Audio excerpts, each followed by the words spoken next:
As said by Frank Baum in his famous children's novel, The Wizard of Oz, there is no place like home.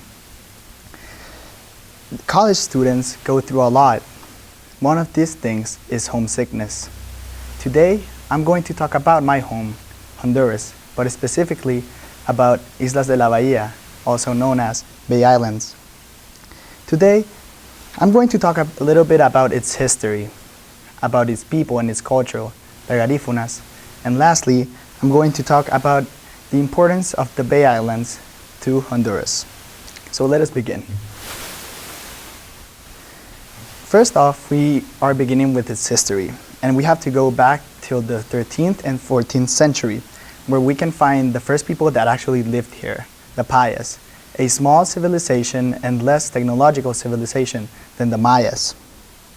As said by Susan Jacobson, author of The Bay Islands, People and Nature, these people were almost ignored by French, Spanish, and the English for 200 years. And they would only use the island for supplies, for shelter, or for slave trade. It was not only till 1797 when Britain gained control over the islands, but it was only till 1850 that they actually started exploring their resources. The problem was, according to David Evans, author of The Brief History of the Bay Islands, that Honduras was an independent country as of 1821. So they felt like these islands were theirs. So what they did is that they asked help to the United States, and they made such an intense pressure to England that they surrendered the islands in a convention at Guatemala in 1859. As of today, the islands are well known for a vacation paradise, but mostly by its multicultural paradise. And now that we're talking about cultures, we can talk about its predominant culture, the Garífunas. The Garífunas are not originally from Honduras. They are descendants from the Caribs, the Arawak, and the West African people. They were actually British slaves that were sent to the New World to work on the plantations and mines, but their ship wrecked off in St. Vincent. They found shelter, friendship, and food supplies with the locals. They founded traditions of music, dance, and spirituality. As said by Mark Anderson, author of When Afro Becomes Like Indigenous in 2007, tension arose when the English came back to these islands and started proclaiming theirs. Tension causes war, which obviously the Garífunas would lose, and then would be exiled to Honduras.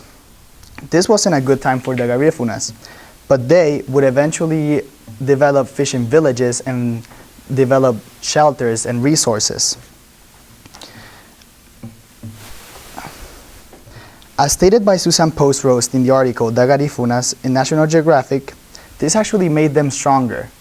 And this is what she would call after the Garífuna cultural independence. As of today, they are well known for their flavor and spice they put on every single task in the daily life. They are actually very responsible people and hard workers.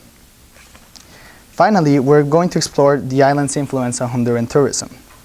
It is very interesting because for the Bay Islands, tourism is very large and it's very profitable. But for Honduras, as a mainland, it's not very efficient. It is estimated by Magali Goraz in her book El Turismo Costero that over 150,000 people go to the islands every single year. Since tourism is so big in the islands, the quality of life is actually better in the islands than in the actual mainland. Nevertheless, it is obvious why the islands are so popular. The islands offer different types of activities which involve obviously swimming, scuba diving, and swimming with sharks, dolphins, turtles, and over 622 different species of fish. This is a picture of one of the corals. Honduras is proud to say that they have the second most largest amount of coral reef in the whole wide world, only before Australia. In conclusion, we've learned about the island's past and its history. We got to know its people and its culture, and we got to explore the importance that the islands made to Honduras. I hope everybody can say that they've learned a little bit of their islands and feel proud. Thank you.